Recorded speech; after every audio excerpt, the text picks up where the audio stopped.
Congrats on The Surfer. I had a great time watching it. Obviously, it's a real trippy homage to the Ozploitation movies from the 70s. You're clearly Irish, as is the writer. So I was curious if you could speak to your history with the genre and what led you to wanting to put your own spin on it, because it clearly comes from a place of reverence. Yeah, I mean, both Tom and I are the screenwriter, big fans of some new wave Australian films, exploitation films, and I mean, in Ireland, um, everybody watched these two shows on TV. One was Neighbours, the other was Home and Away, and they're both set in Australia. So like we kind of grew up, uh, knowing people who moved to Australia because there's a big Irish diaspora there, and then these watching these soaps. So like Australia was always sort of on our radar, and then some of the films that were coming out in the 70s, um, and even the 80s and 60s from Australia were just really interesting. I think it was a time where all of the filmmaking techniques and everything and and the equipment was all sort of there.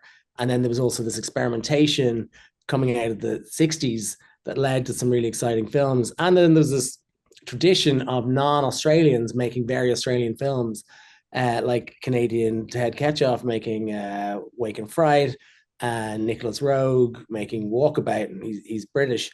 So we thought, there's an interesting opportunity to be outsiders coming to Australia. And Nick's character is an outsider coming back to this place. So yeah, I think it all kind of makes for an interesting cocktail.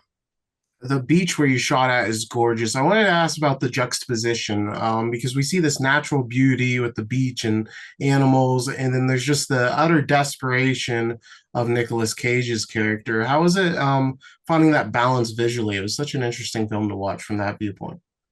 Yeah, I mean, the story called for that really, that the place has to be beautiful and beguiling and mesmeric. This water is turquoise and makes you kind of feel nostalgic. And because I'm telling the film all through Nick Cage's character's point of view, his subjective experience of the whole weird few days he spends there, kind of needed the place to play a big role in that, and for you to understand how this kind of a place almost has a supernatural hold on him.